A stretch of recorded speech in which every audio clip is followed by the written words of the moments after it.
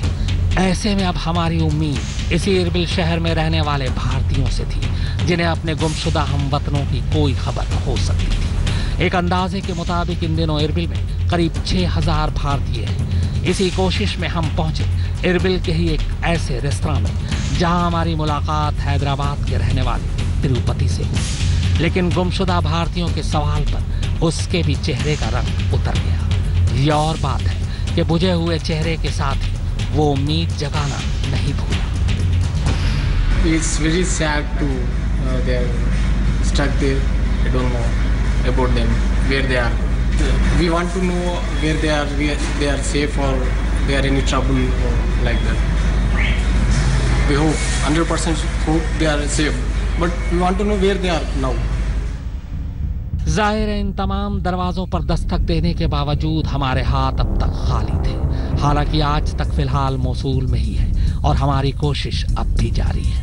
क्या पता हमारे हमवतन वो 39 गुमशुदा लोग हमें किसी और ठिकाने पर मिल जाएं। फिर अब तो मोसूल आतंकवादियों से तकरीबन खाली हो चुका है। ऐसे में भारत सरकार की गुजारिश पर खुद इराकी सरकार भी नए सिरे से लापता उन 39 भारतीयों की तलाश शुरू कर चुकी है। बदूश और इरबिल से आंचल वोहरा के साथ आज तक ब्यूरो। बस कुछ दिन पहले तक कोई वहां जाने की सोच भी नहीं सकता था।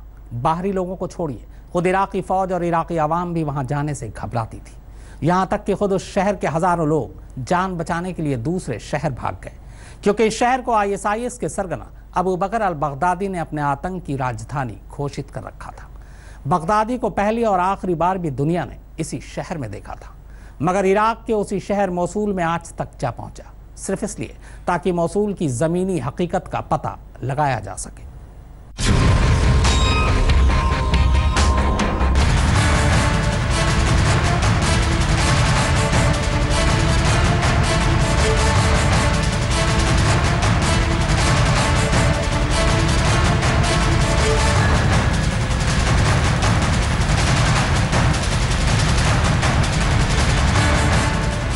जो दुनिया को अपने झंडे की तरह काले रंग में रंगने निकला था, उसकी खिलाफत अब कुछ इस तरह मिट्टी में मिल गई है। मगर मोसूल में मिट्टी में मिलने से पहले दुनिया के सबसे खूंखार आतंकी संगठन ISIS ने इस खूबसूरत शहर को जो जख्म दिया है, उसके दाग मिटने में अभी बरसों लगेंगे। ये बर्बाद गलियां, ये लुटी पिटी सड़कें और इन धधकती इमारतों की सिसकियां अभी भी सुनी जा सकती हैं।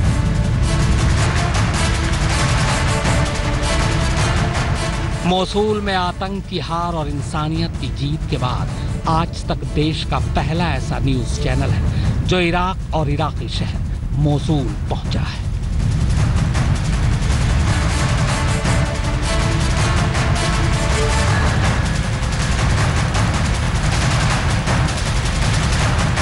देखिए, इराक की जो सिचुएशन है पहले से काफ़ी बेहतर हुई है, लेकिन अभी भी यहाँ बहुत परेशानियां हैं। ISIS को भगा दिया गया है, लेकिन टुकड़ों में वो वापस आ रहे हैं। रीग्रुप नहीं कर रहे हैं, लेकिन स्लीपर सेल्स ISIS के बनने शुरू हो गए हैं ऑलरेडी।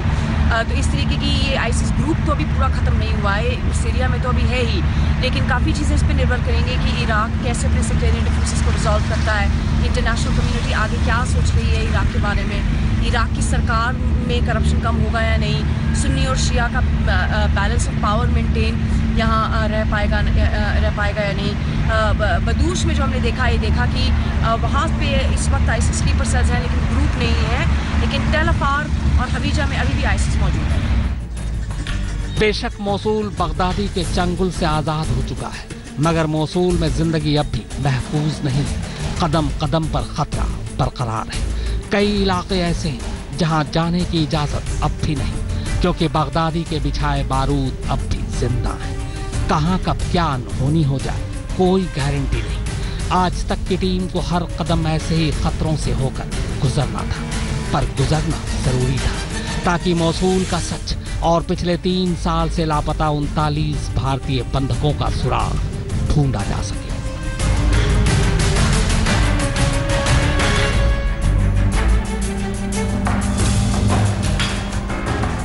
ये 2 तस्वीरें आपको इस शहर के बारे में वो सब बता देंगे जो हम लफ्जों में बयान नहीं कर सकते। 10 जून 2014 से पहले ऐसा दिखता था मौसूल। फिर अचानक बगदादी और उसके आतंकी आए। बम, बंदूक और बारूद लिए उन लोगों ने साल भर में इस शहर को ऐसा कर दिया।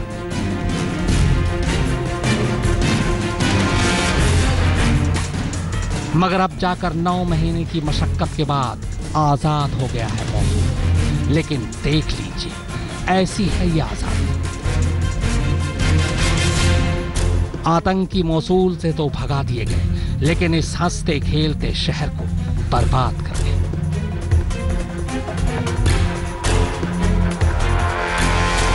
मौसूल के लोगों ने तो आजाद फिजा में सांस लेने की भी आस छोड़ दी थी। लगा कि जैसे अब जिंदगी इन्हीं संगीनों के साए में गुजरेगी। मगर आखिरकार मौसूल से ISIS का खात्मा हो ही गया। मौसूल वही जगह है जहां से बगदादी ने अपनी खिलाफत और ISIS की हुकूमत का ऐलान किया था। मगर अब वहां से आतंकियों को खदेड़ा जा चुका है। पूरे 3 साल बाद मौसूल से बगदादी के आतंकी बारात निकल चुकी है। मौसूल अब आज़ाद है और इस आज़ादी का जश्न पूरे इराक में मनाया जा रहा है। सालों बाद यहाँ फिर से मुल्क का परचम लहराया है। इराकी सेनाओं के अलावा शिया, सुन्नी और कुर्दिश मिलिशिया ने 3 साल से आतंकी बेड़ियों में जकड़े मौसूल को जान हथेली पर रखकर आजाद कराया है। हालांकि अभी भी छुटपुट गोलियों की आवाजें आ रही हैं, मगर अब मौसूली लोगों को इत्मीनान है क्योंकि सेना ने शहर की मशहूर टिग्रिस नदी के किनारे इराकी परचम लहरा दिया है। अब कोई उन्हें अपनों से जुदा नहीं करेगा, कोई उनके मुंह से निवाला नहीं छीनेगा, न कोई उन पर पाबंदी लगाएगा। अब बस हंसी हो, खुशी हो, क्योंकि अब इराक से आतंक का खात्मा हो चुका है। 2014 से लेकर अब तक मौसूल की हर इमारत, हर बाजार, हर व्यापार पर आतंक का कब्जा था। 6.5 लाख की आबादी वाले इस शहर में 1.25 लाख से ज्यादा लोग जान बचाने के लिए पलायन कर गए, और जो बचे पूरे 3 साल तक उनकी सांसें भी आतंकियों ने गिरवी रख ली। आतंकियों के जुल्म से हजारों की संख्या में लोगों को जान गंवानी पड़ी, मगर इराकी सेना ने एक इराकी के दर्द का हिसाब इन आतंकियों से पूरी शिद्दत से लिया, और मौसूल की इस जंग में इराकी सेना के मुताबिक करीब 16,000 आतंकी मारे गए, और जो बचे उन्हें ढूंढ ढूंढ कर उनके किए की सजा दी गई। मौसूल से आंचल बोहरा के साथ आज तक ब्यूरो। तो वारदात में फिलहाल इतना ही, मगर आज तक पर खबरों का सिलसिला लगातार जारी है।